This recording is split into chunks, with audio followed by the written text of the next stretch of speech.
नमस्कार, परभणी न्यूजमध्ये आपलं स्वागत करतो। मी दिलीप बनकर। पाहूया आजच्या ठळक घडामोडी।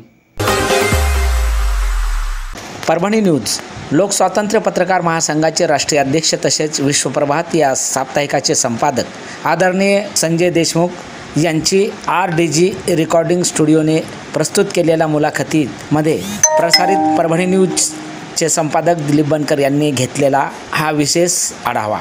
RDG recording studio presents YOLO स्पॉटलाइटमध्ये मी जया तुमच्या सगळ्यांचं मनापासून स्वागत करते। तर दर्शकांनो, आजचा विशेष भागामध्ये आमच्यासोबत असणार आहेत एक अशी व्यक्तिमत्व ज्यांच्या माध्यमातून जनसंवाद, जनसंपर्क, पत्रकारिता ह्या सर्व विषयांवरती आपण चर्चा करणार आहोत। आज आमच्यासोबत आहेत लोकस्वातंत्र्य पत्रकार महासंघाचे राष्ट्रीय अध्यक्ष तसेच विश्वप्रभात ह्या साप्ताहिकाचे संपादक आदरणीय संजय देशमुख सर। सर, तुमचं खूप खूप स्वागत आहे। सर, मला जाणून घ्यायचं आहे की साधारणतः किती वर्ष झाले की तुम्ही पत्रकारितेमध्ये आहात? मी वयाच्या 18व्या वर्षापासून 1983 पासून माझे पत्रकारितेचा शुभारंभ केला ग्रामीण भागातून। निंबा गावापासून माझं म्हणजे नागपूर पत्रिका त्यावेळी ट्रेडलवर निघत होती। नागपूर पत्रिकेचा मी तिकडचा न्यूजपेपर एजंट आणि वार्ताहर म्हणून काम केलं आणि अग्रेसिव्ह मार्केटिंग केली, कारण त्या काळात नागपूर पत्रिका माझ्याकडे 350-400 यायची ग्रामीण भागामध्ये। त्यानंतर 1984च्या आसपास 83-84च्या मध्ये मी वृत्त संजीवनी नावाचं साप्ताहिक तिकडून त्या काळात चालू केलं होतं आणि त्या काळापासूनच माझ्या लिखाणाच्या बाबतीत एक दर्जेदार लिखाण म्हणून एक आक्रमक शैली, चांगले संपादक एक असा वेगळा वाचक वर्ग मी त्या काळापासून मिळवत गेलेला आहे। सर, पण आता एवढी वर्ष पत्रकारितेमध्ये झाली, आता तर पत्रकारितेमध्ये बरेचसे काही अपडेट्स आलेले आहेत। सोशल मीडिया असेल, वेगवेगळे माध्यम आजकाल दिसत आहेत, प्रत्येक दगडाखाली एक YouTube चॅनल्स, आपण एवढे सगळे चॅनल सुद्धा आजकाल झालेत असं बोललं जातं। नेमकं तुमच्या दृष्टिकोनातनं एक योग्य पत्रकारिता कशाला म्हणता येईल? आजकाल मीडियामध्ये बरेचसे माध्यम जरी समोर आली तरी प्रिंट मीडियाचं जे महत्त्व आहे ते प्रिंट मीडियाचं महत्त्व अजून कमी झालेलं नाही। आज परिस्थिती अशी आहे की सोशल मीडिया ही भरपूर अग्रेसर आहे, पण सोशल मीडियामध्ये आलेल्या बऱ्याचशा पोस्ट, आलेली बरीचशी माहिती ही कधी कधी फेक पण सिद्ध होते।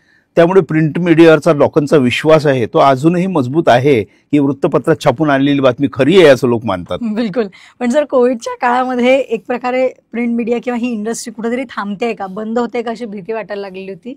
तर अशा काळात सुद्धा तुमचं साप्ताहिक तुम्ही गेल्या 13 वर्षांपासून चालवत आहात, तर नेमकं ह्या मागचं काय कारण आहे सर? या मागचं हे कारण आहे, आम्ही पत्रकारिता जी केली आम्ही ती पत्रकारिता ही आम्ही साधना म्हणून आमची सुरुवातीपासून चालू आहे। म्हणजे सामाजिक प्रश्न आणि पत्रकार कल्याणाचे प्रश्न याला सुरुवातीपासून आमचा संघर्षाचा लढा होता। मी कोरोना काळात 13 फेब्रुवारी 2021 रोजी लोकस्वातंत्र्य पत्रकार महासंघ या समाजाभिमुख राष्ट्रीय संघटनेची स्थापना अकोल्यावरून केली। या दिवशी आपल्या संघटनेचं रजिस्ट्रेशन झालं आणि त्या संघटनेचा मी संस्थापक राष्ट्रीय अध्यक्ष आहे आज।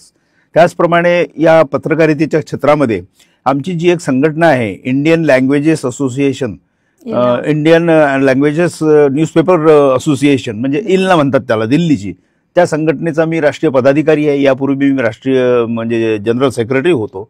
या संघटनेच्या माध्यमातून सुद्धा आम्ही पत्रकारांच्या प्रश्नासाठी, वृत्तपत्रांच्या प्रश्नासाठी क्रियाशील आहोत। 13 फेब्रुवारी 2021 रोजी संघटना चालू झाल्यानंतर संघटनेचं काम कोरोना काळातही सुरू होतं। मोतीबिंदूच्या क्षेत्रात आम्ही 10 वर्षापासून काम करतो।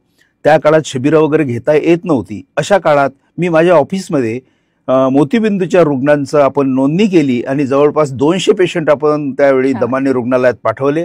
कोरोना काळातही आपण मोतीबिंदू रुग्णांच्या शस्त्रक्रिया त्यावेळी घडून आणल्या लोकस्वातंत्र्य पत्रकार महासंघाच्या माध्यमातून।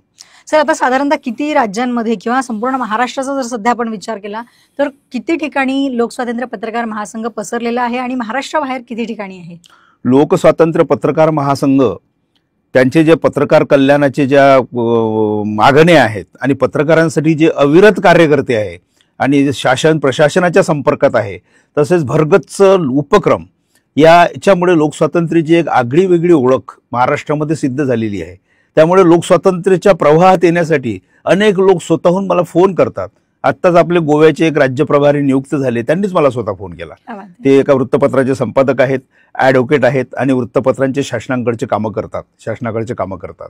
तर लोकस्वातंत्र्य पत्रकार महासंघाचं नेटवर्क संबंध महाराष्ट्रभर पसरलेला आहे। कोकण, मराठवाडा, पुणे, मुंबई, कोल्हापूर, पश्चिम महाराष्ट्रात पण आणि मराठवाड्यात फार प्रभाव आहे। आणि हे करत असतानाच जवळपास 5 ते 6 राज्यात आपण पोहोचले आहोत. कर्नाटकमध्ये आपली महिला प्रमुख आहे तिथे, सरोजिनी आर्गे. त्याच्यानंतर गुजरात, आंध्र प्रदेश, तेलंगणा आणि त्यानंतर आता आपण मध्य प्रदेशाचाही जे हे आहे, मध्य प्रदेशमध्ये आपण प्रवेश करतोय येत्या 4-5 दिवसात. आणि गोव्याचे त्या दिवशी आपले जॉईन झालेले आहेत पोद्दार म्हणून. ते पेशाने वकील आहेत आणि वृत्तपत्रांची कामं ते करतात. एक चांगले सिद्धहस्त पत्रकार आहेत. क्या बात आहे सर. पण कुठलीही संघटना चालवायचं हे काही साधा सोपा खेळ नसतो, कारण की वेगवेगळी लोक, वेगवेगळ्या विचारधारा एका ठिकाणी आणून लोकांना एक संघ करणं हे सगळ्यात मोठं कौशल असतं. गेल्या साधारणतः 4-1 वर्ष होत असतील की लोकस्वातंत्र्य पत्रकार महासंघाची वाटचाल अतिशय सुंदर सुरू आहे. याचं श्रेय तुम्ही कोणाला देता सर? याचं श्रेय आपले जे पदाधिकारी आहेत, ते पदाधिकारी मला सहकार्य फार चांगल्या प्रकारे करतात. आपल्या संघटनेचे राष्ट्रीय पदाधिकारी आणि महाराष्ट्रात पसरलेले असे काही लोक आपले निर्माण झाले की 100% लोक सक्रिय नसतात, पण त्यात काहीतरी संवेदनशील असतात. ते संवेदनशील लोक आपल्या धावपळीला, आपल्याला न्याय देण्याचा नेहमी प्रयत्न करतात. कारण लोकस्वातंत्र्य पत्रकार महासंघ ही समाजाभिमुख राष्ट्रीय संघटना आहे आणि ती समतावादावर आधारित, मानवतावादावर आधारित आहे.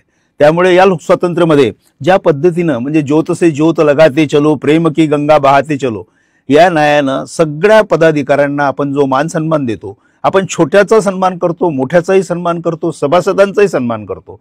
ही जी समत्ववादी दृष्टिकोन आहे आणि ही जी वागण्याची पद्धत आहे ही अभावाने आढळते.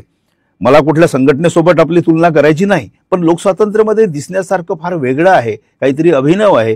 याच्या प्रतिक्रिया आणि याचं प्रमाणीकरण लोकांनीच आपल्याला केलेलं आहे.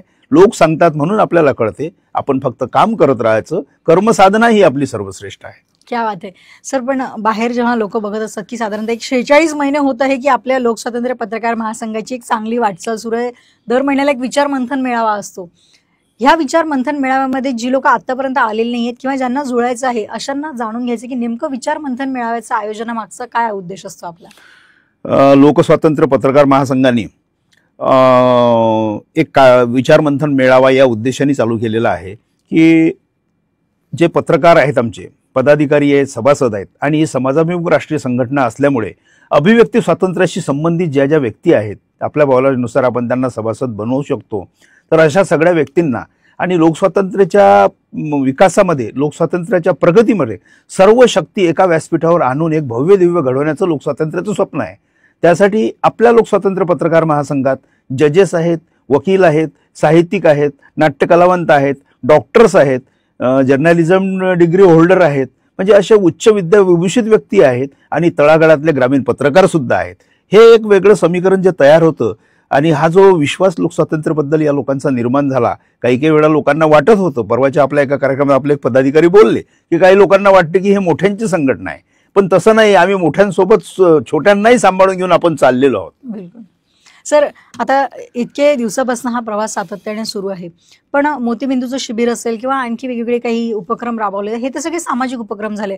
पण ठराविक दृष्टिकोनात जर फक्त पत्रकारांचा विचार केला तर या पत्रकार महासंघाच्या वतीने पत्रकारांसाठी आपण काय योजना राबवत आहे? मी तुम्हाला हे सांगण्यापूर्वी सुरुवातीच्या याच्यात प्रश्नामध्ये जे आपण मला विचारलं की 47 महिन्यापासून आपण कार्यक्रमाची सुरुवात केली आणि आपण लोक विचार मंथन मेळावे, दर मासिक विचार मंथन मेळावे गेल्या 47 महिन्यापासून यशस्वीपणे राबवत आहोत. काय असतं माहिती आहे का, पदाधिकारी हे सोशल टच त्यांना असतो, त्यांना जाणीव असते की आपण काहीतरी केलं पाहिजे आपल्या पत्रकार बांधवांसाठी, समाजासाठी, पण त्याच्यासोबतच त्याला एक मदतीचं माध्यमही मिळालं पाहिजे. म्हणून एक परस्पर भेट योजना आम्ही चालू केली. त्या परस्पर भेट योजनेतून दर महिन्याला लोकांचे ठराविक निधी जमा होऊन ईश्वर चिठ्ठीनुसार त्याला काहीतरी निधी मिळतो. या माध्यमातून सगळे लोक एकत्र होतात परस्पर भेट योजनेच्या माध्यमातून. आता त्याची गर्दी एवढी वाढत चालली की जवळपास 75-100 लोक दर महिन्याला आमचे जमायला लागले. तर याच्यामागे याच्यामध्ये आम्ही वेगवेगळ्या सन्मानित व्यक्ती, विविध क्षेत्रात काम करणाऱ्या, ज्यांनी काहीतरी समाजासाठी खूप मोठं काम केलं आहे, अशा मोठ्या लोकांना आपण या व्यासपीठावर सन्मानित केलेलं आहे. इथे आपण गुणवंत विद्यार्थ्याचा सत्कार करतो. समाजामध्ये काम करणारे जे वेगवेगळ्या प्रकारचे लोक आहेत त्या लोकांचं सामाजिक विकासाच्या प्रगतीत फार मोलाचं कार्य असते. अशांना एक प्रोत्साहनात्मक ऊर्जाशक्ती प्रदान करण्याचं काम लोकस्वातंत्र्य पत्रकार महासंघ करत आहे. तर अशा त्याने काय होते माहिती आहे का, सामाजिक विकासाची गती ऑटोमॅटिक वाढत चालते. आजच आमचे एक पदाधिकारी आहेत पुष्पराज भाऊ गावंडे, त्यांनी एक पोस्ट लिहिली की ताकद दिल्यानं ताकद वाढत असते, ताकद कोणाची कमी केल्यानं आपली ताकद वाढत नसते. खूप छान सर. पण आता साहित्यिक याच्यामध्ये आहेत, तुम्ही सांगितलं ॲडव्होकेट्स आहेत, वेगवेगळ्या क्षेत्रातली लोक यामध्ये आहेत. या पलीकडे सुद्धा आता जे नवोदित येणारे पत्रकार असतील किंवा वेगवेगळ्या संघटनांमध्ये असणारे, वेगवेगळ्या वृत्तपत्रांमध्ये कार्य करणारे पत्रकार असतील, ह्यांना जर जुळायचं असेल तर कशा पद्धतीने जुळता येईल? ह्या लोकांना आपण त्यांचे फॉर्म भरून घेतो. फॉर्मच्या सोबत आपण बॉयलरनुसार जी आपली परिपूर्ती असते, उदाहरणार्थ त्याचा आधार कार्ड, त्याचा पत्रकारितेचा पुरावा, त्याचा आय कार्ड किंवा एडिटर असेल तर त्याचं RNI किंवा तत्सम आणखी काही डॉक्युमेंट सोबत जोडून आपली फाईल जे आहेत त्या फाईल आपण अप टू डेट ठेवतो. कारण त्याच्यामध्ये भविष्यात जर अडचण आली तर एक डॉक्युमेंट आपण कोणाला फोन करून वेळेवर मागू शकत नाही. म्हणून त्या पद्धतीनं कार्यक्रमामध्ये जशी शिस्तबद्ध प्रणाली आहे तशी त्या डॉक्युमेंटच्या बाबतीतही आपण तेवढे शिस्तबद्ध आज आहोत. या पद्धतीने आपण लोक जोडतो. ज्यांना वाटते की संघटनेसोबत जायला पाहिजे त्यांनी सोशल मीडियामध्ये पाहून अनेक लोक आपल्याला कॉन्टॅक्ट करतात की या संघटनेत आम्हाला यायचं आहे. अशा खूप मोठ्या व्यक्ती आहेत. एक कामगार नेते आहेत पश्चिम महाराष्ट्रातले, म्हणजे राज्य लेवलला ते काम करतात. सगळे म्हणतात काय यार कुठे काही नाही, लोक स्वातंत्र्याचं काम फार जबरदस्त चालू आहे, आम्हाला लोक स्वातंत्र्य पत्रकार महासंघात यायचं आहे. आणि तो माणूस मला फोन करतो. असे खूप अनुभव आज येत आहेत. गोव्याच्या व्यक्तीनेही स्वतःच फोन केला, कुठून तरी नंबर मिळवला आणि सोशल मीडियामधून पसरते. आमच्या कॉन्टॅक्टमधले जे आहेत त्यांना आम्ही कॉन्टॅक्ट करतोच. सर, पत्रकारिता म्हणजे लोकशाहीचा चौथा स्तंभ आणि अत्यंत महत्त्वाचा हा स्तंभ आहे. पत्रकार म्हणजे जो माहिती पुरवतो किंवा योग्य माहिती लोकांपर्यंत पोहोचवतो. पण आजकाल माहिती पोहोचवण्याची अनेक साधनं झालेली आहेत. तर तुमच्या दृष्टिकोनातून नेमकं पत्रकार कुणाला म्हणणार? पत्रकार त्यालाच म्हणता येईल ज्याला सामाजिक जाणीव आहे, समाजावर होणाऱ्या अन्यायाविरुद्ध तो पेटून उठतो, त्याच्यामध्ये संवेदनशीलता आहे आणि त्याचा या गोष्टीवर विश्वास आहे की माझ्या कलममध्ये ताकद आहे आणि या कलमच्या शक्तीचा उपयोग मी समाजाला अन्याय पीडित वंचितांना न्याय मिळवून देण्यासाठी करेल. ही भावना ज्या दिवशी त्याच्यामध्ये निर्माण होईल आणि या भावनेने तो काम करेल, तो खरोखर ध्येयाने झपाटलेला एक पत्रकार म्हणावा लागेल. क्या बात आहे सर. पण आता अशा बऱ्याच ठिकाणी कंप्लेंट्सचा जाहिराती मिळवण्यासाठी बरीचशी धावपळ असते, कारण प्रत्येकाला एक टार्गेट दिलेलं असतं, कारण बिझनेस चालवायचा असतो, चॅनल्स चालवायचे असतात, वृत्तपत्र चालवायचे असतात. अशातच जाहिरात नाही मिळाली तर एखाद्या विषयीची नकारात्मक बातमी लावणे किंवा त्या माध्यमातून समोरच्याला काही त्रास देणे, पत्रकारितेचा एक काय म्हणता येईल त्याला नकारात्मक उपयोग किंवा एक पद्धतीचा वेगळा उपयोग केला जातो. तर याविषयी तुम्ही काय सांगाल? नाही, हे पत्रकारितेच्या तत्वामध्ये बसत नाही, पण ह्या गोष्टी खूप लोक करतात. आता कुणाला काय आवडतं हा ज्याचा त्याचा प्रश्न असतो. समोरच्याचे विचार किती विधायक आहेत, किती पॉझिटिव्ह आहेत त्या पद्धतीने तो करतो.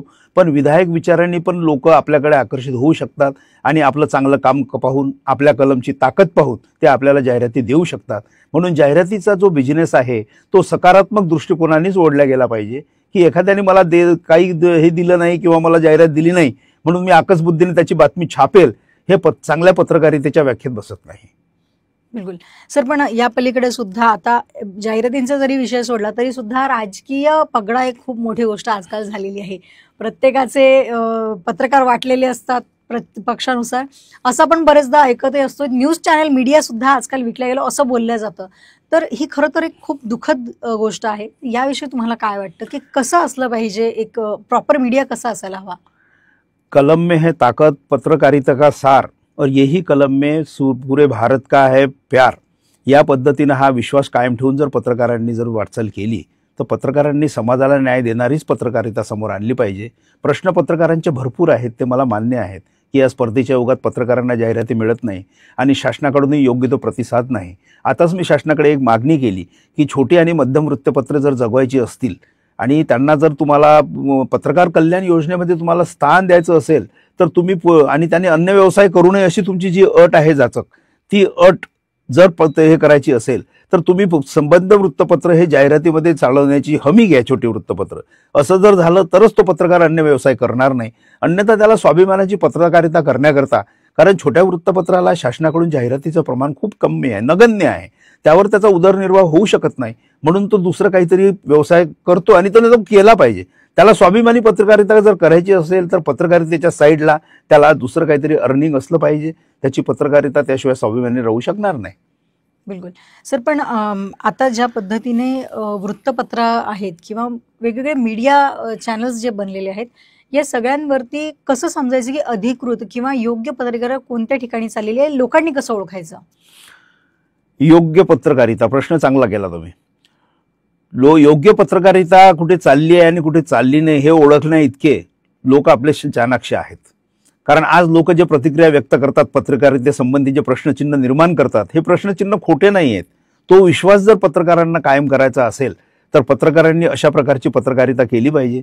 आणि समाजाला न्याय देणारी वाटचाल जर झाली तर ऑटोमॅटिक समाज त्या पत्रकारितेला ॲप्रिशिएट करतो, ॲक्सेप्ट घेणार नाही.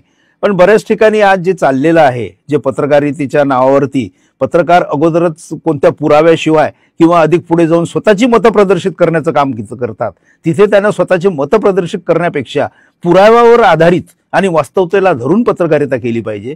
पण ते जिथे करत नाहीत आणि जे तिथे अतिशोक्तीपूर्ण वाटतं ते समाज पटकन म्हणते की ही मीडिया विकली गेलेली आहे. बिलकुल सर. आणि मला वाटतं लोक आता तेवढे अवेअर झालेले आहेत या बाबतीत. सर, बऱ्याचशा घटना अशा होत असतात. आपण जर फक्त आपल्या शहराचा जरी विचार केला तर बऱ्याचशा घटना होतात. म्हणजे महिलांवरती अत्याचार असेल, आज ह्या घटना आता सर्रास समोर यायला लागलेल्या आहेत. महिला स्वतः बोलायला सुद्धा लागलेल्या आहेत. अशा पद्धतीच्या घटनांमध्ये पत्रकार जेव्हा एक बातमी कव्हर करतो तर त्यांनी कुठली पथ्य पाळायला पाहिजेत? आज अशा प्रकारच्या घटनांमध्ये पत्रकार त्या महिलेला किंवा त्या ज्याच्यावरती अन्याय झाला त्याला न्याय देण्याकरता पुढे येतात. परंतु तिथे त्यांनी पत्रकारितेचे मूल्य सोडून, आपल्या पत्रकारितेचे मूल्य सोडून अति उत्साहाच्या भरात म्हणजे वादग्रस्त कोणतेही कृती करता कामा नये. कारण संविधानाला धरून काम करणे हे प्रत्येकाचं कर्तव्य आहे आणि तशी त्यांनी संविधानिक पत्रकारिताच केली पाहिजे. आता अशी बरीचशी प्रकरणं आहेत. आमच्या अकोल्यामध्ये एक प्रकरण मागे घडलं. एका महिलेवर जादू टोण्याचा प्रयत्न झाला आणि आम्ही ते प्रकरण उचललं, पोलीस स्टेशनला भांडण, बराचसा संघर्ष केला की हे गुन्हा तुम्ही नोंदवा, कारण CCTVचे फुटेजेस होते, पुरावे होते. परंतु तरीही म्हणजे राजकीय दबावापोटी म्हणा किंवा प्रशासनाच्या बेपर्वाई वृत्तीमुळे म्हणा किंवा सो अँड सो जे स्पष्ट आपण बोलू शकत नाही असं काही घडलं म्हणा. त्यामुळे महिला आयोगाने दखल घेऊन आणि आपल्या जिल्ह्याच्या दक्षता अधिकारी शेळके साहेबांनी पत्र देऊनही सिव्हिल लाईन पोलीस स्टेशननी त्या संबंधी गुन्हा रजिस्टर केला नाही. पर्यायाने त्या महिलेवर अन्याय झाला. तर असे जे प्रकरणं आहेत, अशा प्रकरणामध्ये असं जर घडलं तर पत्रकारांनी पेटून उठलं पाहिजे. या संबंधीची माहिती जाणून घेण्याची उत्सुकता त्यांच्यामध्ये निर्माण झाली पाहिजे. पण पत्रकारांमध्ये शक्यतोवर ते घडत नाही. हे लोकशाहीचं दुर्दैव आहे. दुर्दैव असं आहे की अनेक ठिकाणी पत्रकारांमध्ये फूट आहे, प्रतिष्ठेचा प्रश्न आहे. तो करते त्याचं वाईट, मी करतो माझं चांगलं, असे हेवे दावे असल्यामुळे प्रशासनाला आमच्या या फुटीमध्ये प्रवेश करण्यासाठी संधी मिळते आहे. त्यामुळे प्रशासनाला गरज वाटत नाही की योग्य वेळी न्याय दिला पाहिजे. एक गट नसला तरी दुसरा गट त्यांना सांभाळण्यासाठी तयार असतो. बिलकुल सर. असंच बाकी प्रकारच्या बातम्यांमध्ये सुद्धा होऊ शकतं. मग ती बातमी महानगरपालिकेशी संबंधित असेल, जिल्हा परिषदशी संबंधित असेल, वेगवेगळ्या पद्धतीचे काही भ्रष्टाचाराचे जर काही मुद्दे असतील जे दाबले जातात आणि त्याच्यामध्ये कुठेतरी नकळतपणे म्हणा किंवा चुकून पत्रकारांचा त्याला सहभाग लागतो. अशा घटनांविषयी काय पत्रकारांनी कसं सजग असायला पाहिजे? पत्रकारांनी सजग असायला पाहिजे. पण नेमकं ते प्रकरण ज्या पत्रकारांनी काढलं त्यांनीच जर त्यातला उत्साह पुढे कमी जर केला तर ते प्रकरण ऑटोमॅटिकली दाबल्या जाते. मग समाजाच्या लक्षात येतं पत्रकारितेवरचा जो विश्वास समाजाचा उडलेला आहे ते याचं फार मोठं कारण आहे की हे प्रकरण पुढे याची वाच्यता का नाही झाली. पण त्यांनी जे हाती घेतलेलं प्रकरण आहे ते केलं पाहिजे. आणि पत्रकारिता ही कृतिशील असली पाहिजे. नुसतं बातमी लिहिण्याला फक्त प्रश्न सुटत नाहीत, त्या बातमीचा त्याने फॉलोअप घेतला पाहिजे, प्रशासनाला जाब विचारला पाहिजे. त्यासाठी आपले पत्रकार बांधव संघटित केले पाहिजेत. ज्यावेळी पत्रकारांचा हा दबाव वाढेल त्यावेळी न्याय मिळणं हे फार सुलभ होईल. आणि प्रशासन ही जी बेपर्वाई वृत्ती दाखवते किंवा कर्तव्याशी प्रतारणा करण्याचे कामं करते ते करणार नाही. पण त्यांची हिंमत या वाढलेल्या बिघडलेल्या परिस्थितीमुळे प्रशासनातल्या मगरूर प्रवृत्ती, उन्मत्त प्रवृत्ती ह्या प्रयत्न करीत असतात. बिलकुल सर.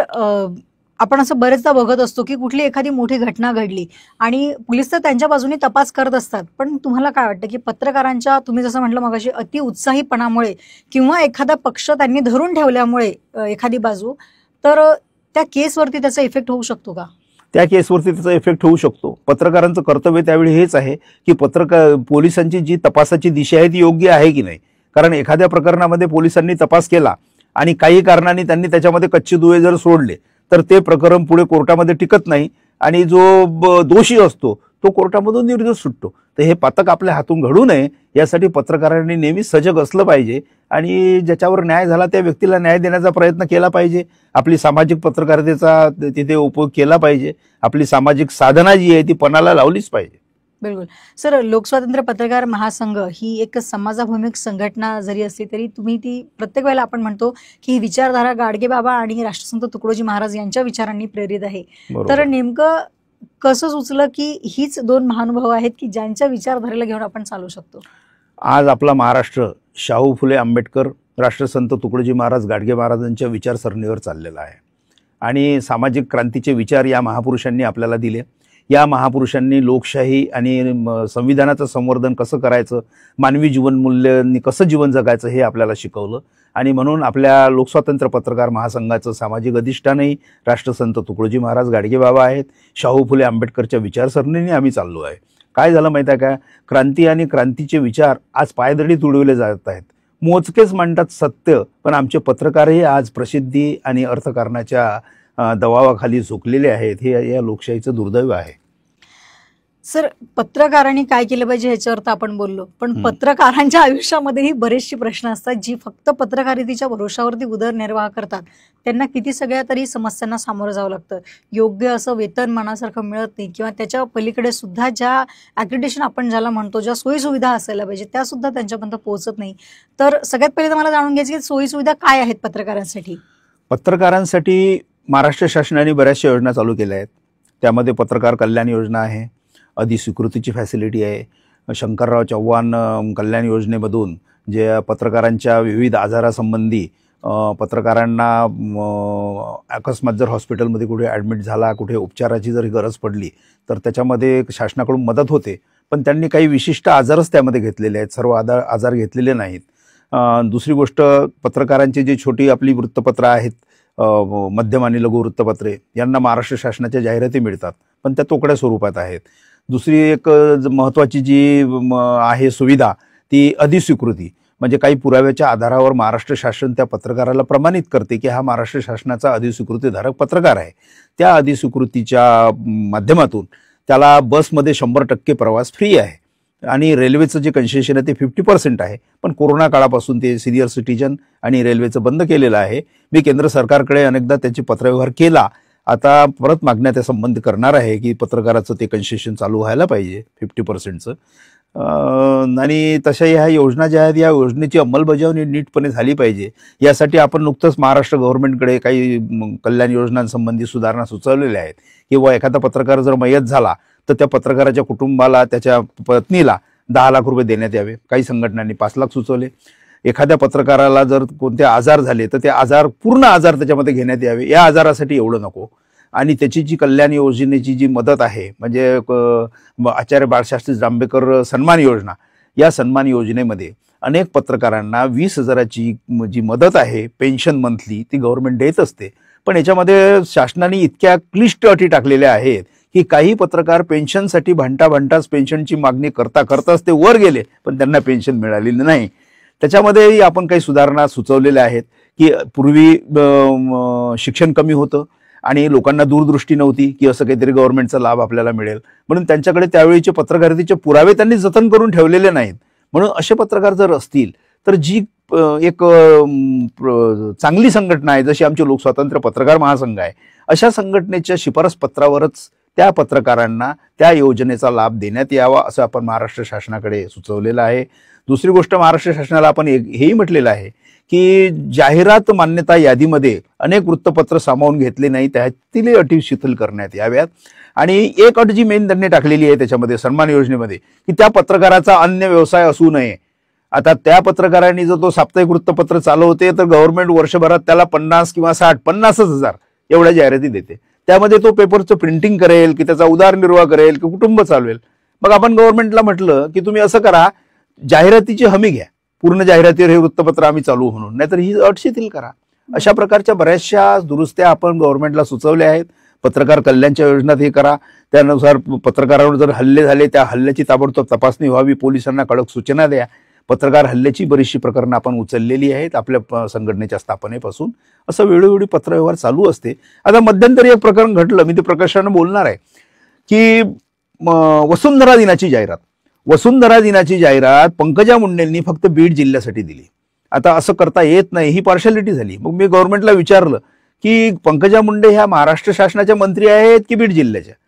जर त्यांना त्यांच्या राजकारणासाठी त्यांची प्रसिद्धी करायची असेल तर त्यांनी स्वतःचे पैसे खर्च करावे, अन्यथा त्यांच्याकडून हे पैसे वसूल करावे, की अन्यथा 800 सेंटीमीटरची त्या आकारमानाची जाहिरात महाराष्ट्रातील सबंध वृत्तपत्रांना द्यावी. त्याच्यानंतर लगेच अहिल्यादेवी होळकर पुण्यतिथीचं आपल्या पत्राचा गव्हर्नमेंटने विचार केला आणि ती जाहिरात 800 सेंटीमीटरची काढली. ती 400चीच निघत असते प्रत्येक वेळी. त्यामुळे महाराष्ट्रातल्या सबंध वृत्तपत्रांचा मध्यम आणि लघु जवळपास 6 ते 10 हजाराचा फायदा झालेला आहे. अशा वेळोवेळी गव्हर्नमेंटने आपल्या मागण्या मान्य केल्या. आपले जे पदाधिकारी आझाद मैदानावर उपोषणाला बसतात काही मागण्यासाठी, आता परभणीचे आपले 2 पत्रकार दबंग आहेत, त्यांनी गव्हर्नमेंटच्या जमिनीची परस्पर विल्हेवाट करणारे जे भूमाफिया होते त्यांच्या विरुद्ध आघाडी उभारली. तिथले जे महसूलचे अधिकारी होते त्यांच्या संगनमताने तो भ्रष्टाचार चालू होता. तिथे मी मुख्यमंत्र्यांना अगोदरच्या दिवशी लिहिलं, कारण दर महिन्याला आपल्याला मुंबईची आपली मिटिंग असते, तर मी लिहिलं प्रभादेवीच्या मिटिंगच्या पूर्वी आझाद मैदानाची भेट, आणि त्यावर सीएमना मी लिहिलं की असे पदाधिकारी 2 आमचे आझाद मैदान उपोषणाला बसलेले आहेत. त्यांचं दुसऱ्याच दिवशी उपोषण सोडायला गेलं. पटापट एसपीला कलेक्टरला ऑर्डर्स दिल्या गुन्हे नोंदवण्याचे आणि कार्यवाही करण्याचे. तर हे पण अनुभव आहेत की ताबडतोब आपल्या पदाधिकाऱ्यांचं 2ऱ्या ते 3ऱ्या दिवशीच उपोषण सोडवल्या जाते. इतर लोक 8-8, 15-15 दिवसापासून आझाद मैदानावर बसलेले असतात. तर असं पत्रकार महासंघाच्या बाबतीत शासनही सकारात्मक आहे. आपण केलेली मागणी रास्त आहे हा त्यांचा विश्वास आहे आणि त्या सोडवण्याचा प्रयत्न होत आहे. बिलकुल. पण सर याचं एक कारण असे असू शकतं का की तुम्ही बराच एक काळ जो आहे डी.वाय. पाटील सरांकडे स्वीय सहाय्यक म्हणून म्हणा किंवा तेथे काम केलेलं आहे किंवा तुम्हाला राजकीय पार्श्वभूमी त्यामागची माहिती आहे की कोणाला भेटलं पाहिजे, कशा पद्धतीने काम करून घेतलं पाहिजे, ह्याचा एक अनुभव तुमच्याकडे आहे.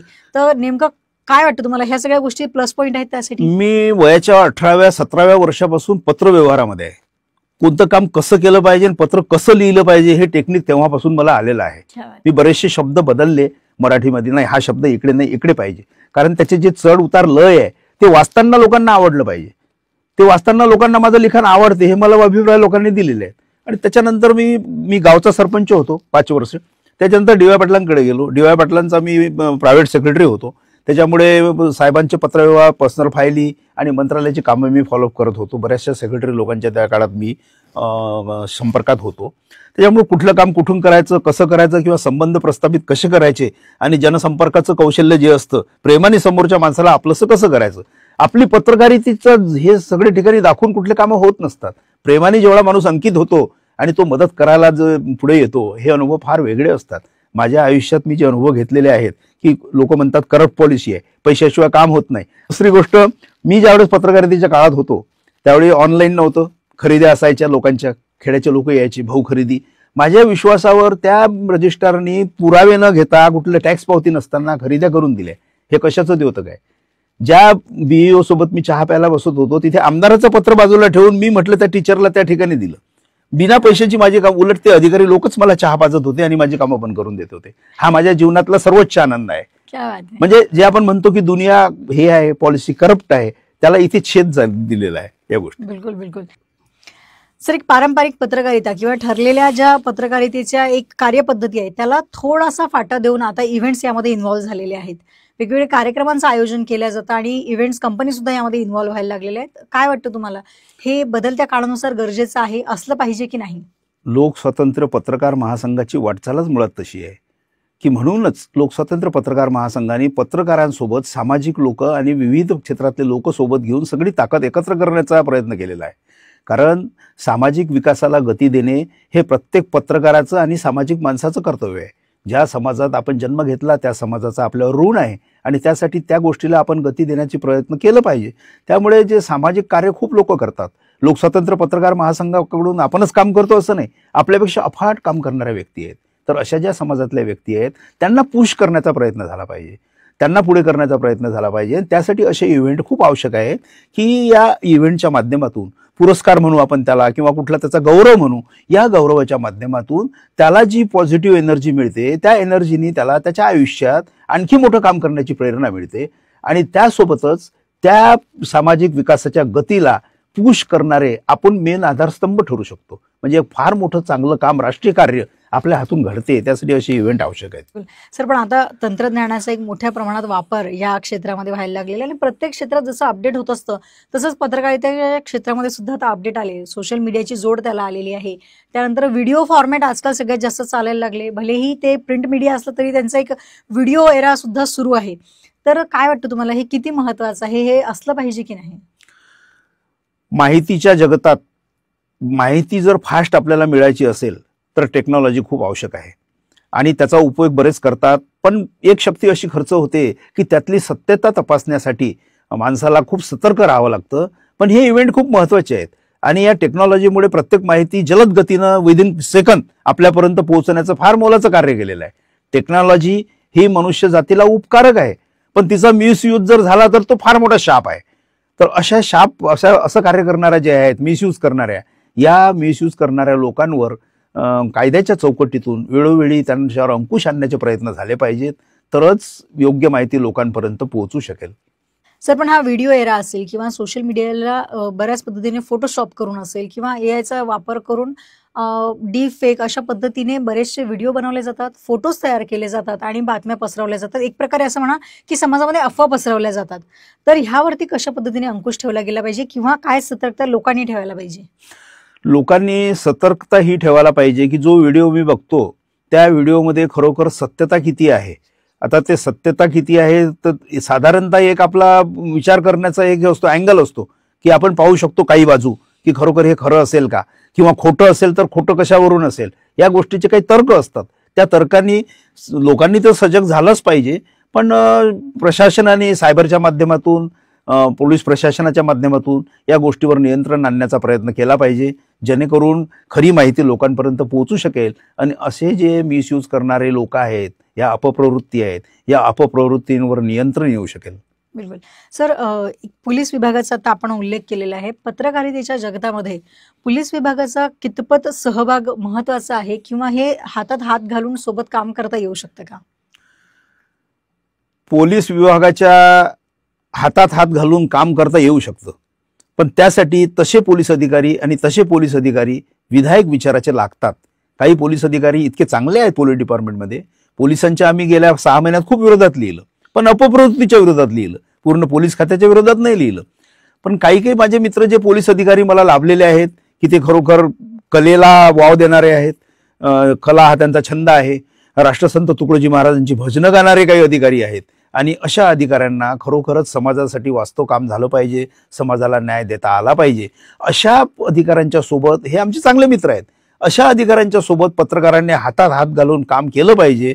परंतु जे एक गट असा पत्रकारामध्ये आहे की आमचीच दात आमचीच वोट, आम्हाला सांगावं लागतं की अशा वाईट प्रवृत्तीचे जे अधिकारी आहेत यांच्या हातात हात घालून जर पत्रकारांनी काम जर केलं तर समाजाचं वाटोळ झाल्याशिवाय राहत नाही. सर, ज्या पद्धतीने तुम्ही बोलत आहात, अध्यात्मावरती नक्कीच तुमचा विश्वास आहे, हे मला तुमच्या बोलण्यातलं जाणवलेलं आहे. पण आतापर्यंतच्या प्रवासामध्ये मग ते तुम्ही डी.वाय. पाटलांसाठी कधी काम केलं असेल, इतक्या कमी वयात पत्रकारितेला सुरुवात केली असेल, मुंबई जाणे येणे हा वारा करत राहणे सातत्याने, या सगळ्यामध्ये बऱ्याचशा काही आठवणी सुद्धा जमा झाल्या असतील. तर काही अशा ठळक आठवणी किंवा काही छोटीशी उदाहरणं तुम्हाला आमच्या सगळ्यांसोबत शेअर करा वाटत असेल तर ती आम्हाला ऐकायची. अध्यात्म हे जे आहे, अध्यात्म म्हणजे ही धार्मिकता नाही. दररोज सकाळी उठल्यानंतर उंबरठ्याच्या बाहेर पाऊल टाकलं आपण की अध्यात्म चालू होऊन जाते. त्या अध्यात्म आपण आध्यात्मिक जीवन जे आहे आपलं, ते आध्यात्मिक जीवन म्हणजे आपली दैनंदिन वाटचाल. त्या दैनंदिन वाटचालीत आपण कसे विचार ठेवतो, कशी कर्म करतो, काय करतो, त्याच्यानुसार आपल्याला प्रायोगिक तत्वावर त्या गोष्टीचे परिणाम मिळत जातात. आपला अप्रोच कसा, आपण कोणासमोर कसे गेलो, फोनवर कोणाशी कसे बोललो, ह्या सगळ्या गोष्टी अध्यात्मात अंतर्भूत आहेत. कारण अध्यात्म माणसाला नीटनेटकं शिस्तबद्ध जीवन जगायला शिकवते. आणि अंतरंगातल्या शक्तीवर माझा सुरुवातीपासून विश्वास आहे. मी फार वाचन केलं नाही, पण आजही माझे लिखाण हे लेख वाचल्यावर लोक म्हणतात तुमचं भरपूर वाचन आहे. मी म्हणतो हो, मी वाचन काहीच ॲक्च्युअली केलेलं नाही, पण हे सगळं प्रॅक्टिकल लाईफ वयाच्या 17व्या वर्षापासून मी जगत आलो की चांगलं वागलं पाहिजे, लोकांशी चांगलं हे केलं पाहिजे. आणि प्रेमाची शक्ती फार मोठी आहे, ती त्या प्रेमाच्या शक्तीने लोकांना आपण अंकित करू शकतो आणि सामाजिक कामासाठी त्या शक्तीचा ॲटोमॅटिकली आपल्याला उपयोग होऊ शकतो. हे सुरुवातीपासून मला पटत गेलं आणि त्याचे अनुभव मला असे आले की मी डॉक्टर डी.वाय. पाटील साहेबांचा, माजी राज्यपाल जे होते त्रिपुरा, बिहार अँड वेस्ट बेंगाल, त्यांचा मी प्रायव्हेट सेक्रेटरी होतो. त्यामुळे सगळ्या प्रकारचे लोक यायचे. साहेबांच्या मतदारसंघातले कोल्हापूरचे लोक यायचे, कोणाला हिंदुजाला ॲडमिट करा, कोणाला इथे ॲडमिट करा, त्यांचे सगळे बिलं आम्ही इकडून चुकती करायचो, त्या लोकांकडे लक्ष द्यायचो. अनेक महाराज लोक, कोणी सन्मान्य व्यक्ती यायच्या, आल्याबरोबर मलाच विचारायच्या. लोक म्हणायचे की हे महाराज तुम्हाला कसे काय विचारतात. त्या महाराजांचा माझा काहीच परिचय नाही. जगदीश खेबुडकर माझे फार चांगले मित्र होते. शनिवार रविवार जगदीश खेबुडकर आम्ही बाहेर असायचो. माझ्या लग्नाचं मंगलाष्टक जगदीश खेबुडकरांनी केलेलं आहे. मी मुंबई सोडली, मी रिझाईन केला, तेव्हा जगदीश केबुलकर खरोखरच दुःखी झाले होते की आता तुमची इच्छा, निर्णय तुमचा आहे. तर या गोष्टीचे फळं अशी मिळत असतात की ज्यावेळी मी साहेबांसोबत होतो तर साहेबांचं air booking, railway booking, appointment, मंत्रालयाची कामं फॉलोअप करणे, बाकीचे काही पत्रव्यवहार हे सगळं माझ्याकडे होतं. तर साहेब कुठेतरी चालले होते, मी त्यावेळी अनमॅरिड होतो आणि अपोजिट आणि नेहरू प्लॅनेटोरियम त्याच्या समोर पूनम चेंबर्सच्या मागे मधुली बिल्डिंग आहे. ती त्या वरळी सीफीसची सगळ्यात श्रीमंत बिल्डिंग, सगळ्यात श्रीमंत चांगल्या महागड्या गाड्या त्या बिल्डिंगमध्ये. तर तिथं माझं वास्तव्य होतं, ऑफिस होतं आमचं 2nd फ्लोअरला. जेवण केल्यानंतर मी मंत्रालय साईडला जायचो. तर अंतरंगातल्या आवाजाचं कसं असतं हेच एक उदाहरण मी तुम्हाला सांगणार आहे की मला साहेबांचं विमानाचं तिकीट घ्यायचं होतं. त्यावेळी नरिमन पॉईंटला एअर इंडिया म्हणून तिथे बिल्डिंग आहेच, तिथे जायचं होतं. माझ्या मनाने मला निर्णय दिला, नाही मी विचार करत होतो की आपण असं करू, त्या दिवशी गुरुवार दिवस होता, आपण गुरुवारच्या ऐवजी उद्या जाऊ ना शुक्रवारी. आणखीन मनात चलबिचल झाली, नाही आजचं काम उद्यावर करायचं, कारण माझा स्वभाव नाही, मी कामं ढकलत नाही, शक्यतोवर करतो. रात्री मला घरी जायला 9, 9:30, 10 वाजले तरी एखादी 2 कामं आटपून मी जातोच. तर मी विचार केला, मनाने दिलेल्या निर्णयानुसार मी गुरुवारी 1:30 वाजता एअर इंडिया बिल्डिंग मधून आलो तिकीट घेऊन. शुक्रवारी दुसऱ्या दिवशी साखळी बॉम्बस्फोटामधला 1:32 बॉम्बस्फोट हा एअर इंडिया बिल्डिंगचा आहे. बापरे. त्यानंतर कोल्हापूरची काही मंडळी आमच्याकडे आली, देशमुख साहेब मंत्रालयात चला, त्यांना माहिती आहे हा मंत्रालयात फिरणारा माणूस आहे, साहेबांच्या मतदारसंघातली लोक होती. म्हटलं, आणि त्यावेळेस परिस्थिती अशी होती भीषण की रस्त्याच्या दोन्ही बाजूला दुकाना तोडलेल्या, काचा तोडलेल्या, रस्त्यावर खच पडलेला, पेट्रोल डिझेलचे डबे तरुणाच्या हातात, कफन बांधलेले डोक्याला. अशा काळात आम्ही रस्त्यावरून थोडेफार फिरत होतो कुठेतरी. तर त्यांच्यासोबत गेलो, ज्याची हिंमत असेल तो शेअर टॅक्सी घेऊन जायची हिंमत दाखवत होता, धाडस करत होता. तिथे गेलो. तिथे मंत्रालयात गेल्यानंतर एका ऑफिसमध्ये गेलो कुठल्या सेक्रेटरीकडे, आणि माझी यांची चुकामुक झाली. मग मी निर्णय घेतला, आलो त्यावरच परत. मनाचा निर्णय हा असतो की अशा परिस्थितीत जास्त थांबणं योग्य नाही. मग मी मंत्रालयातून निघालो, पायी चर्चगेटला आलो, आणि चर्चगेटवरून मी लोकल पकडली, महालक्ष्मीला आलो. महालक्ष्मीवरून उतरून तारदेव मार्गे हाजी अलीच्या कॉर्नरवरून ऑफिसला जायचा आमचा तो रस्ता आहे, ॲनी बेझंट रोड. तिथं आलो. तारदेव पोलीस स्टेशनमधून मी नुकताच सटकलो होतो, तिथून आलो, टीव्ही समोर बसलो. तारदेव पोलीस स्टेशन समोर गोळीबार, नगरसेविका ठार. बापरे. तिथून मी 5-7 मिनिटापूर्वीच सटकलो होतो. त्यानंतर साहेबांना जायचं होतं, याला फॉरेनला जायचं होतं, आणि अशा काळात, त्या काळात मोबाईल नव्हते. अजिंक्य पाटील जे त्यांचे चिरंजीव आहे ते वॉकी टॉकीवर कंट्रोल करत होते, आणि धाडस मी सुरुवातीपासून केलं. समोरच्या गाडीमध्ये बसायचं धाडस कोणाचंच नव्हतं अशा परिस्थितीत. मी बसलो समोरच्या गाडीमध्ये, म्हणजे समोरच्या गाडीमध्ये मी, मधली गाडी साहेबांची, आणि त्याच्या मागे आणखी एक गाडी. आम्ही हिंदुजा हॉस्पिटलपर्यंत गेलो. हिंदुजा हॉस्पिटलमध्ये गेल्यानंतर ते आमच्याकडे जे एक मौनी बाबा यायचे बनारसचे, ते लिहून द्यायचे, बोलत नव्हते. त्यांनी मोठा लाल धागा माझ्या हातामध्ये बांधला होता, ते बांधायचे असे लोकांच्या हातामध्ये. अडवलं, तिथे दगड टाकले होते आडवे रोडवर हिंदुजा हॉस्पिटलच्या समोर. तेच मुलं तेच डिझेल पेट्रोलचे डबे हातात घेऊन. फक्त मी हिंमत ही केली, हात बाहेर काढला, पण रामराव अधिक एज्युकेशन सोसायटीची गाडी आहे. रामराव अधिक एज्युकेशन सोसायटी ऐकल्याबरोबर त्यांनी समोरच्या टोळक्याला हात केला, जानेद्वारे आपली कंपनी का गाडी आहे. त्यांनी तो लाल धागा हातामध्ये पाहिला, बहुतेक ते शिवसैनिक असावेत, त्यावरून त्यांना वाटलं आपला माणूस आहे, त्यांनी आम्हाला सोडलं. आमच्या मागून जी टॅक्सी आली एअरपोर्टला, त्याचा हाल एवढा खराब केला होता की पूर्ण काचा बिचा थोडू, म्हणजे त्याचं नशीब बलवत तर तो वाचला असेल, तो सुटला तिथून. अशा बऱ्याचशा घटना घडत गेल्या. एअरपोर्टला नेहमी वावर असायचा, आणि माझ्या याचं म्हणा किंवा माझ्या अप्रोच होण्याच्या पद्धतीमुळे मला कुठे कोणी अडवलं नाही. एअरपोर्टला पण कोणीच अडवत नव्हतं, कुठे मंत्रालयात गेलो तरी कोणी अडवत नव्हतं. आता स्ट्रिक्ट झालं, आता कधी कधी कार्ड दाखवावं लागतं. बिलकुल बिलकुल सर. पण एवढ्या सगळ्या प्रसंगांमधून बाहेर येत इतकी वर्ष ही पत्रकारिता करायची, तुम्ही जसं म्हणता तसं ही तपश्चर्याच आहे. पण आता जे नवोदित पत्रकार या क्षेत्रामध्ये येत आहेत, जे पत्रकारितेची डिग्री घेत आहेत किंवा शिक्षण घेत आहेत, आणि पुढच्या काळामध्ये ते या क्षेत्रामध्ये उतरणार आहेत, तर नेमकं काय काय अपॉर्च्युनिटीज अजूनही या क्षेत्रामध्ये तुम्हाला दिसत आहेत? या क्षेत्रामध्ये वेळ देण्याची तयारी जर असली, कोणतंही काम जर आपण हाती घेतलं, त्या कामाचा ध्यास पाहिजे. आपला आता ध्यास आहे म्हणून आपण लोकस्वातंत्र्य पत्रकार महासंघ यशस्वीरित्या चालवतो. याची रिसायकलिंग आपण ठेवतो. विचारमंथन रजिस्टर म्हणा, लोकांशी बोलणे म्हणा, महाराष्ट्रभरातलं संघटन म्हणा, हे सतत आपलं चालू असतं. त्या दिवशी आपल्या अध्यक्षांनी सांगितलंच भाषणामध्ये. तर त्याची तयारी जर ठेवली तर याच्यामध्ये खूप चांगल्या संधी आहेत. लोक चांगल्या लिखाणाची, दर्जेदार पत्रकारितेची लोक कदर करतात, लोक त्या पत्रकारांना मानतात. आजही मीडियाचा गेलेला विश्वास या नवोदित पत्रकारांनी कायम करण्याचा प्रयत्न केला पाहिजे. जर याच्यावरती नुसतं पत्रकारितेवर जर आपला उदरनिर्वाह होत नसेल किंवा आपल्याला परवडत नसेल, तर एक स्वाभिमानी पत्रकारिता म्हणून आणि एक सामाजिक साधना म्हणून, एक छंद म्हणून जर पत्रकारिता करायची असेल तर आपण काहीतरी साईडला बिझनेस केला पाहिजे, काहीतरी व्यवसाय केला पाहिजे. आणि व्यवसायाच्या संधी भरपूर आहेत, त्यामुळे एक स्वाभिमानी पत्रकारिता करता येईल आणि समाजासाठी ते एक सामाजिक साधना ठरेल. समाजाला अपेक्षा आहे अशा पत्रकारांची. समाज पाहत असतो, समाज चाणाक्ष आहे तसा. तर तो गेलेला विश्वास पत्रकारांनी, या नवोदित पत्रकारांनी मिळवण्याचा प्रयत्न केला पाहिजे. लोकस्वातंत्र्य पत्रकार महासंघाच्या माध्यमातूनही आपण हा विचार करतोय की आपल्यासोबत जे सभासद जोडलेले आहेत या सभासदांना काहीतरी व्यावसायिक संधी आपण देऊ शकलो पाहिजे. कारण पत्रकारितेची परिस्थिती गव्हर्नमेंटच्या असहकारामुळे म्हणा, शासनाच्या असहकारामुळे म्हणा, मार्केटमध्ये वाढलेल्या स्पर्धेमुळे म्हणा, वृत्तपत्र टिकवणं हे आज कठीण झालेलं आहे. त्यामुळे जे काही तरुण आहेत त्या तरुणांना व्यवसायाच्या संधी कशा देता येईल असं एका मोठ्या पार्टीसोबत माझं मुंबईला बोलणं झालं आहे आणि त्यांनी मला शब्द दिला आहे की संजू भाऊ, विदर्भासाठी आपण एक फार मोठी व्यावसायिक चळवळ उभी करू. आपण इम्पोर्ट एक्सपोर्टचं जे हे आहे प्रशिक्षण आहे ते आपल्या तरुणांना देऊ. आपल्या तरुणांसाठी आपण प्रशिक्षण केंद्र उघडू. अशा व्यावसायिक संधी आपल्या सभासदांना, लोकस्वातंत्र्य पत्रकार महासंघाच्या आणि इतरही तरुणांना आपण दिल्या पाहिजेत. आणि असं काम जर व्यापक झालं तर मला माझ्या जीवनातला तो सर्वोच्च आनंद असेल. सर, जाता जाता आमच्या सगळ्या दर्शकांना आणि जे आता येणाऱ्या काळातले पत्रकार असतील किंवा वेगवेगळ्या माध्यमातून ज्यांच्याकडून माहिती, जनसंपर्क होतो किंवा त्यांच्याकडनं बरीचशी माहिती पोहोचवल्या जाते, अशा सगळ्यांना तुम्हाला काय आव्हान करावं असं वाटतं? नेमकं काय सांगावं असं वाटतं की त्यांनी कशा पद्धतीचं, जी लोक प्रभाव टाकतात, एक प्रकारे मी म्हणेल की इन्फ्लुएन्सर्स जे असतात त्यांच्या माध्यमातून सुद्धा माहिती दिली जाते, तर अशा प्रभाव टाकणाऱ्या किंवा माहिती पोहोचवणाऱ्या लोकांनी कशा पद्धतीची माहिती लोकांपर्यंत पोहोचवली पाहिजे? अशा प्रभावशाली पत्रकारांनी आपली वास्तव पत्रकारिता समाजाला दाखवण्यासाठी पहिल्यानं त्या बातमीचा सत्यांश जाणून घेण्याचा प्रयत्न केला पाहिजे.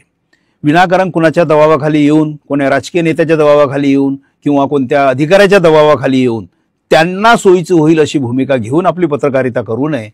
पत्रकारिता ही चांगल्या प्रकारेही केली जाऊ शकते. आज जर कोणी तुम्हाला अशी अनुचित मार्गाने, आड मार्गाने मदत केली तर तो पत्रकार त्याचा कायम त्याच्या याच्याखाली दबलेला राहील आणि त्या दडपणाखाली तो अनुचित पत्रकारिता करेल जी समाजासाठी घातक आहे. अशी पत्रकारिता तरुणांनी करू नये. हा समाज तरुणांकडे फार मोठ्या आशेने पाहतो आहे आणि समाजाला तरुणांचाच मोठा आधार आहे. लोकस्वातंत्र्य पत्रकार महासंघामध्येही जास्तीत जास्त तरुण आणण्याचा आपण प्रयत्न करणार आहे. कारण माझं वय आज 60 आहे. मी किती वर्ष काम करणार? याचे उत्तराधिकारी, याचे वारसदार उद्या निर्माण झाले पाहिजेत ही चळवळ चालवण्यासाठी. ही चळवळ अधिक व्यापक करायची आहे भविष्यात. याच्यामधून एकमेकांच्या प्रगतीसाठी आपल्याला हातभार लावायचा आहे. पत्रकार कल्याण योजना आणि पत्रकारांच्या मागण्या आहेतच, पण समाजालाही आपण यातून काय देऊ शकतो आपल्या या संघर्षक वाटचालीतून याचा प्रयत्न आपण करणार आहे. आणि त्यासाठी नवोदित पत्रकारांनी समोर आलं पाहिजे. समोर येऊन त्यांनी काय केलं पाहिजे हे सांगण्याचा आम्ही त्यांना प्रयत्न करणार आहोत त्यांच्यासाठी. त्यासाठी त्यांनी लोकस्वातंत्र्य पत्रकार महासंघाच्या प्रवाहात सहभागी व्हावं, म्हणजे वेळोवेळी ऑटोमॅटिक त्यांना मार्गदर्शन या बाबतीतलं होत जाईल. बिलकुल सर, खूप खूप धन्यवाद. आज तुम्ही एवढ्या छान चर्चा केली.